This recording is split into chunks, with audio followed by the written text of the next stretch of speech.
everyone. Today we are going to begin our final Magic Treehouse book together. This is book number 20, Dingoes at Dinner Time. And remember, they're trying to solve 4 riddles and find 4 gifts so they can free Teddy from his spell. So this book will be the 4th gift, so we'll be able to find out what happens to Teddy.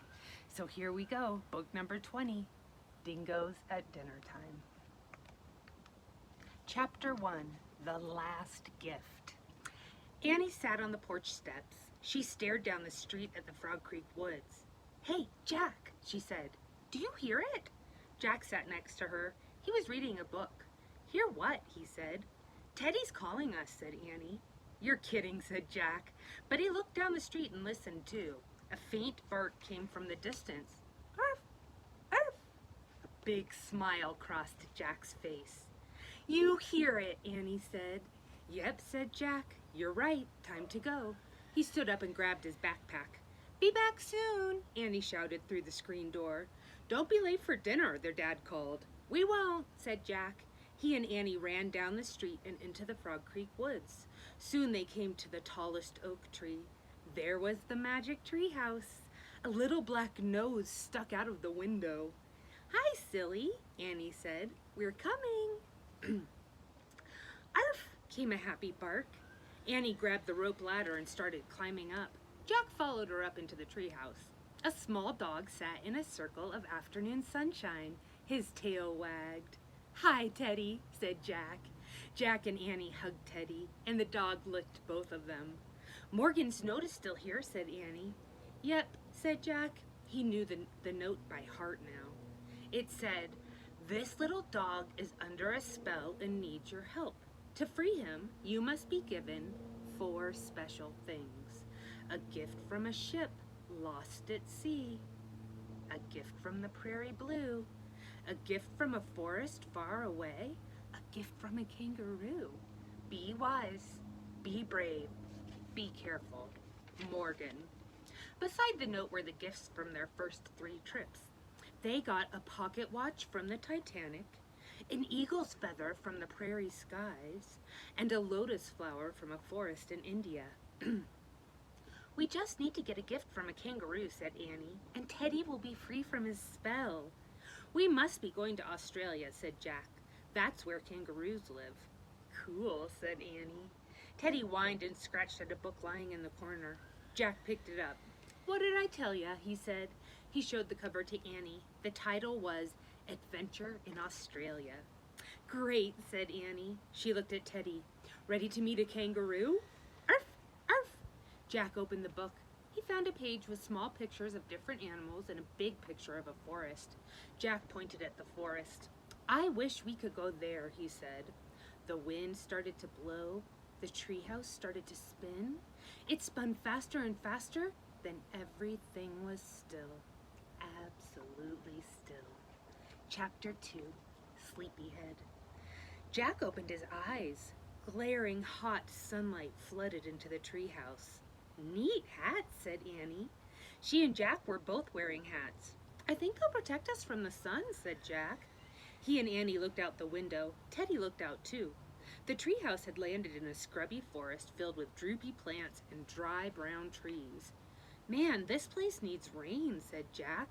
He sat back on his heels and looked at the picture of where they had landed in the Australia book. He read, "Australia's forests go through times of drought.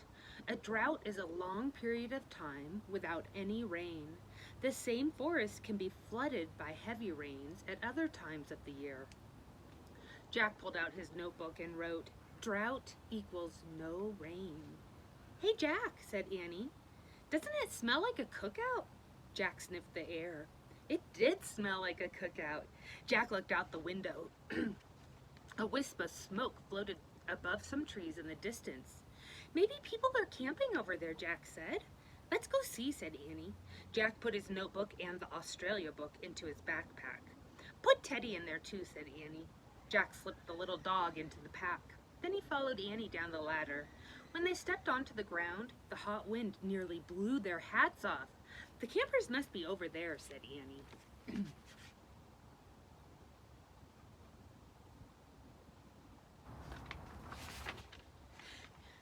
She pointed at the smoke in the blue sky. They started walking across a sun-baked clearing. They passed bushes and scrawny trees. Lizards ran over the dry, cracked ground. Arf! Arf! Teddy barked from Jack's pack. Whoa, said Jack. A pair of huge, funny-looking birds walked out from behind a bush. They were taller than Jack. They had fat bodies, long, skinny legs, and long, skinny necks. Who are you? Annie asked the strange pair. Jack opened his pack and took out the Australia book. He found a picture of the birds. Those are called emus, he said. He read out loud. The emu is a bird that doesn't fly, but it can run as fast as 30 miles per hour. Wow, that's fast, said Annie. Arf!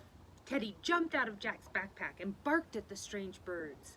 The emus gave the little dog a look. Then they turned and walked proudly away. Jack wrote in his notebook, emus, proud birds, don't fly. Look! A live teddy bear, said Annie. Jack looked up. Annie ran to a tree at the edge of the clearing. The live teddy bear was nestled in the fork of the tree. Aw, it's so cute, whispered Annie. The creature was fast asleep. He had large round ears, a black nose, and a furry body. His feet had long curved claws. It's a koala bear, said Jack. Hi, sleepyhead, Annie said to the koala. She patted his soft fur. He opened his big eyes and looked calmly at her. Jack found a koala picture in the Australia book. He read, the koala is actually not a bear at all. It's a marsupial, like a kangaroo. A marsupial mother carries her babies in a stomach pouch. Ooh, that's neat, said Annie. Jack kept reading.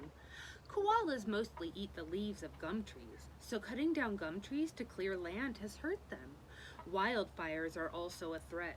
Koalas are slow-moving and can't escape the smoke and flames. Jack pulled out his notebook and wrote, wildfires are a threat to koalas. What's wrong, sleepyhead? Annie asked the koala. Don't you feel well?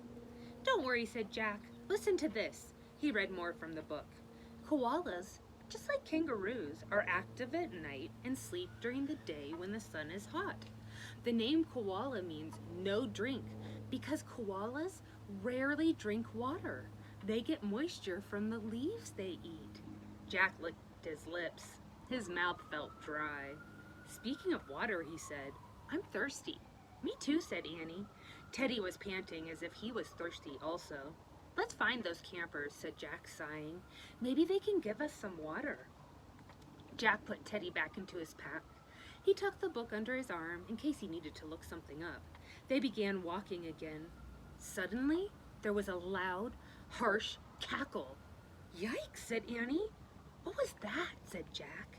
And that's the end of chapter 2. Tomorrow we'll read chapter 3 called Bigfoot. Ooh. Have a great afternoon, and I'll see you tomorrow. Bye.